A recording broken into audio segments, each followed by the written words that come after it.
Hello, hello. Welcome, Adam. It's another Friday.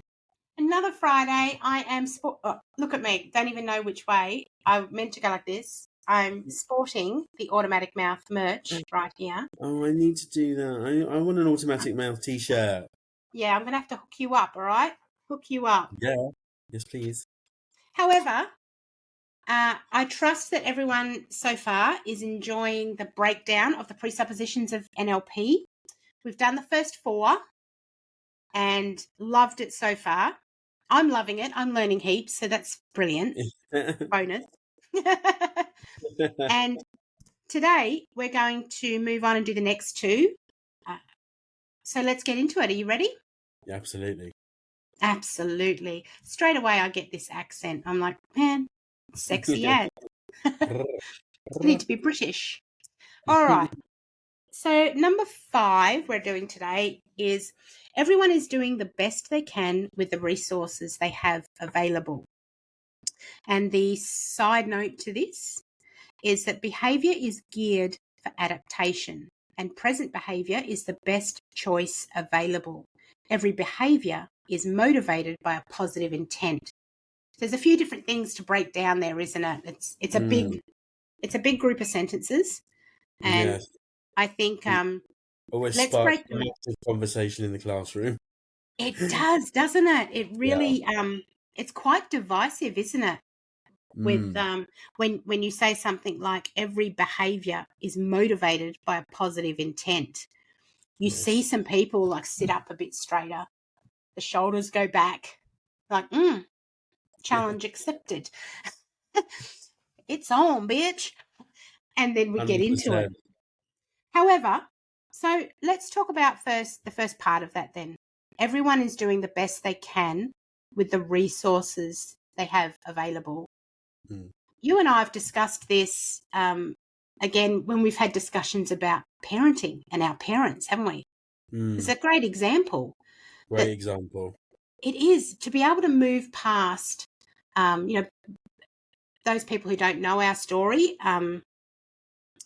Perhaps you'll get a chance to hear some more of Adam's story and my story and later down the track. However, we've both had parents that at times have been quite challenging in our That's the life. word you could use, yeah. Yeah, it's a nice way of putting it, isn't it? Challenging. Yeah. And I'm sure most people can relate that at some point they've had challenging times with their parents. So as an adult, to be able to truly, like with heart, look at your parents and believe that, you know what, they did the best they could with the resources they had at the time. To be able to really say that and release that anger, which I had anger for so many years, Adam. Just how dare you kind of anger. Yeah. And this belief, it really helped me see my mother as a woman who was just doing the best she could with how she was brought up and what she had at her, resources she had available to her. Yeah. So, I think it's really important to say resources doesn't mean cash money or there's point. it's everything. It's behavior, learned behavior, the ability to buy things. So yes, it does include money, but it's so much more than that. Yeah. Resources. That's a great point, that resources is so much more, isn't it? It's what are you using to live in every Yeah. aspect. Yeah, so I found that was really good. Moving into that second sentence of it is interesting. Behavior is geared for adaptation. So I've written down that we adapt based on the situation or the environment that we're in. So we adapt our behavior based on the situation we're presented with or the environment that we've found ourselves in. And just so an example about that I've used in the class before is there was a woman who had said in the class that there's never an excuse for violence. She would never believe that violence is an answer for anything. And she herself would never behave in a violent manner. She's not a violent person. There's a lot of labels that were happening there. However, then when I asked her, okay, well, if you were just humour me. If you're walking down the street with your child and then, a person tried to snatch your child, what would you do? Would you not resort to violence? Would you stand back and go, well, such is life? She said, Yeah. no freaking way. I would be in there fighting with everything I have within me. I will kill a person who tries to hurt my child. Wow. And I went, wow, would you consider that violent? And she said, oh, well, yes, but it's a different situation. Yeah. So environment here, she was adapting her behaviour, wasn't she? At a very unconscious level. Yeah, I was going to say unaware that she was doing so, yeah. Yeah, well, she didn't even sort of consider that at the time as being violent. She believed that violent behaviour is unacceptable in any situation. And then when putting her in an environment mentally, in an environment, unconsciously then, she adapted her belief and therefore her behaviour because it was the best choice available to her at that time, wasn't it? Absolutely. So we're all capable of it, eh? We're all capable of everything, absolutely. If it's in our innate, where you're predisposed, you've learned that from, like you said, the environment you've been in. So yeah, everything's a learned resource that's been given to us. Exactly. Yeah, love that. And then the last one of this is every behaviour is motivated by a positive intent. This is a tough one to explain. It can be a really bitter pill to swallow. Because people go straight into, oh, so you're telling me that the guy that killed that 12-year-old kid on the news the other day, there was a positive intent there. Yes. I see what you mean, madam. And because, when you hear something like that, of course, we personalise it, don't we? We think about perhaps something that was done to us or a way a person behaved towards us. And we think, well, I'm supposed to believe that person has a positive intention behind it. And yet this is where language comes into play, doesn't it? Because if you really break that down and look at it from a different perspective, every behaviour is motivated by a positive intent. So we already talked about that the behaviour is quite unconscious. It's coming from an unconscious place. Now, one of the prime jobs of the unconscious mind, its purpose for us, is to run the body and preserve the body. So if your body and mind then believes it needs something in order to survive, then the unconscious mind will create a situation where the behaviour will get you that thing, whatever it is that you need. So the positive intent, when we talk about positive intent, it's for that human person. Yeah. The intention is positive, meaning the mind thinks they need something for them. They need it to survive. So that is a positive intention, Yeah. Whether it's negatively felt on the other side is a whole other kettle of fish. Exactly. How the negative behaviour, how that's perceived is another conversation entirely. Yeah. What this is pointing out is that the intention of the person who's displaying the behaviour, the intention actually comes from a positive place within them to serve what they need.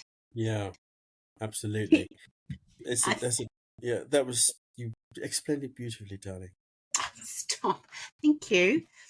Taking it away from, a negative thing like we were talking about and putting it just into another example, when you look at someone perhaps who, let's take someone who bullies, a bully. That's a negative behaviour. I think everyone would agree. no one likes a bully. It's a negative behaviour. We don't like it. However, that bully, perhaps underneath it, when you care to dig, has a positive intention because, when you ask someone, well, what's the purpose of that? What's the reason that you are, I don't know, teasing that person? Yeah. When you get down to it, you're going to find it's something like, I want to be seen. I want to be heard. I want to exist. I want to feel.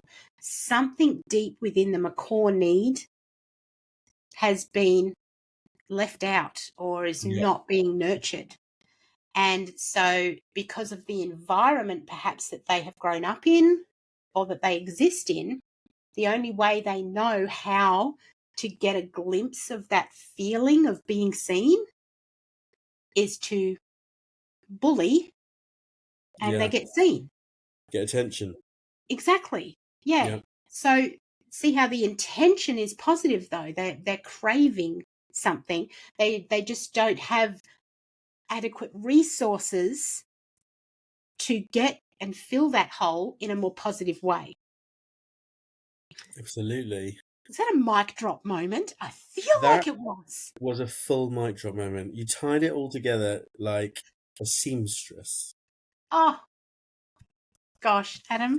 You're just dripping the honey today, aren't you? I know. Love it. Love it. All right. So are we happy? Are we happy with number 5? Do you want to move on to number 6? I'm happy with that. Sounds beautiful. Brilliant. So number 6 is calibrate on behaviour. The most important information about a person is that person's behaviour. Now, this one did get me in knots a little bit at first when I first started learning about this, because I thought, well, hang on, we just talked about the people are not their behaviour. So how is it the most important thing about them then? If they're not their behaviour, how? I don't understand. And so I got myself into a little pretzel. See, there's that accent, a little pretzel over this one. Not so much on the calibrating on behaviour, but the second part, the most important information about a person is that person's behaviour. What's your thoughts on that, Adam? How do you want to unravel that? Well, I mean, you need to observe the other person's behaviour because, NLP is a communication model, right? So understanding the other person's behaviour to start with is, how am I going to approach this person? You wouldn't go running up to someone who's jumping up and down the street going, oh my God, I've lost my keys. You wouldn't go, hi, can I just talk to you about, they're going to, well, it's not the right time. So calibrating on the behaviour initially is okay, helps you, how am I going to deal with it? And then just remembering that the behaviour is the outcome. It's the learned thing, in response to a similar situation, a fearful situation, a happy situation, or, a naughty situation. I mean, it could be, all of that stuff, Yeah. Think, and then take it from there, my love. I was actually, as you were talking, I'm thinking, calibrate on behaviour. Could I simply say it's reading the room? Reading the room, yes. So, absolutely. And I mean, you can use that saying, can't you? Not necessarily, it doesn't have to be a whole room, but I mean, I've seen it used in jest when it's even just a conversation with two people and one person says something and the response is by the other person is, oh my God, read the room, would you? Yeah. You've clearly not picked up on my signals. Yeah, exactly. Or I walked into a few rooms and just not considered it at all and been like, oops. Not reading the room. So I feel like that's a simplified version of calibrating on behaviour. Is read the room, calibrate on, really, again, that pause, isn't it? It's learning that taking a breath before launching at someone when you're communicating can teach you so much. Because you have that moment, don't you, to calibrate, to read that person's room. Yeah, and decide are you gonna approach them now or later, or all that stuff. I had a coaching client. She messaged me going, "Oh, my husband called me an idiot," and blah, blah, blah. And I was like, "Okay, well," because she was asking him some questions about things that he was responsible for. Let's say, Yeah. as wives generally are not kept in the picture by the husband on these points, right? So she just went. I said, "I'm guessing you kind of just went straight in and just asked him. You didn't butter it up first. You didn't build rapport first. You didn't take time to kind of disarm his angry demeanor, because that's what she'd been complaining about." And she was like, "Oh yeah, oops." And I was like, so moral of the story is, prepare the situation, read the room, Yeah. calibrate. Because if you poke the bear right when he's angry, you're going to get bitten. Yes, I love that. So go Mm. straight for the jugular, then don't be surprised. Yeah, When absolutely. Yeah, so that makes so much sense to me. And if we overlay that on what we just spoke about before, about that behaviour is motivated by a positive intent, that their present behaviour is the best choice they feel available to them. So if you're calibrating on behaviour and you feel that behaviour is, it seems, out of sync or out of whack for what's going on, perhaps being a bit more curious about, wow, so that behavior, what is it that has them in such a mindset that they feel that's their best choice? Yes. What resources are lacking? Where are they at? That this is what they feel their only choice. This is their best choice in this situation. Mm. Because it's so unconscious, and the behavior, like you said, is actually just the outcome. Yeah, they don't realize they're doing it. Yeah, yeah. They really don't. So, and that can be a really good sign then when you're talking about calibrating on that then if in the same situation they behave differently, it's a good indication then that something's changed, isn't it? Yeah. And we use Which that. ultimately gives you, the person doing the observing, a real big chance to just look at everything different. All these presuppositions, they are people say the basic things to learn. I'd say they're probably the most important, because it's a real entire roadmap of a way to step back out of the situation and make self-directed and chosen communication to have a better Yeah. existence across the board. That's what I love about Oh, it. yeah. Same. I would see the presuppositions as being like the scaffolding, of a house or a building. This is what's going to hold everything together. This is what gives it shape. Mm. This is the design. Everything else you learn and all the other tools involved in NLP, that's all that's some brickwork, and it's some interior design, and it's all the other lovely stuff that you put together. The Yeah, presuppositions, though, that's your scaffolding. That's going to give it shape. Everything you do, give it shape it some with this. curves. Mm. I love it. Yeah, it's nice. I Yay. love it. I love it.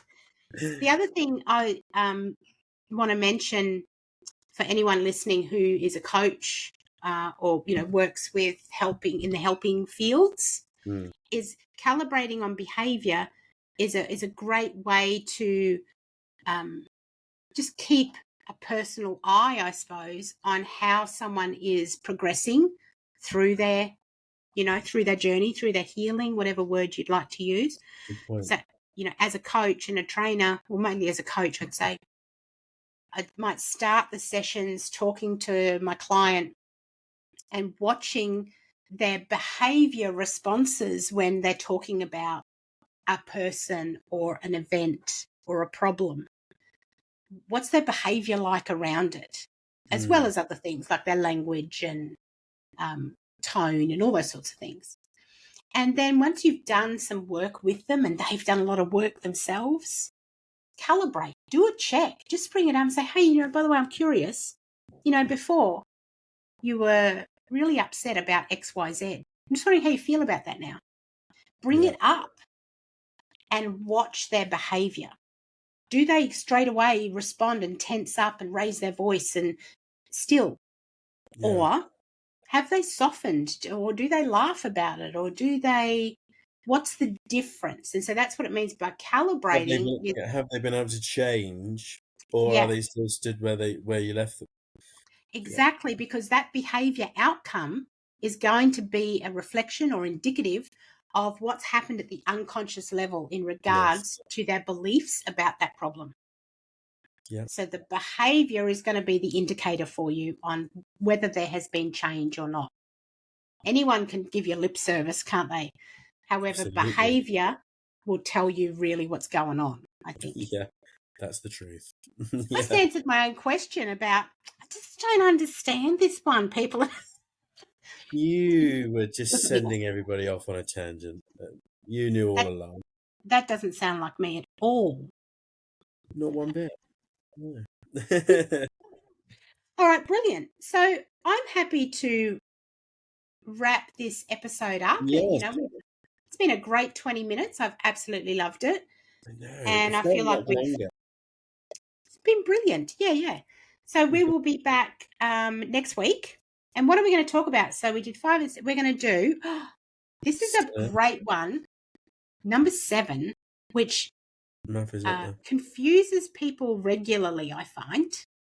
Yes, the map is not the territory. Map is not the territory, yeah. That's fun. So I love a mind bend on a Friday. Yes, right? Something to just ponder over for the weekend. So we'll do the map is not the territory. And then we're also going to talk about if you are in charge of your mind, then that means you are also in charge of your results. Yeah.